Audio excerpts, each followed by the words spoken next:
I'll give you one which might seem arbitrary, but as a young business owner and a egomaniac back then, like a lot of bar owners are, they like to be the hero, and everyone comes to me for the answers and all that until you wind up in a mental hospital. But for me, I go into a venue, walk through the door. I had eight properties, and walk through the door, and oh, Sean, we need this and we need that, and it felt good in the beginning, as I said, and then it doesn't.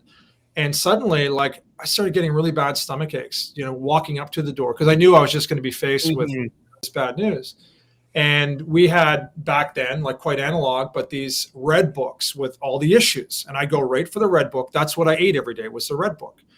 And my assistant one day said to me, Sean, I think this is going to make you sick. Like, you don't look good when you're picking up these things. And she goes, I think we need to introduce a green book. I said, what would be in the green book? And she goes, anytime someone writes something in the red book that's negative, they have to write something positive in the green book, like recognize something good going on.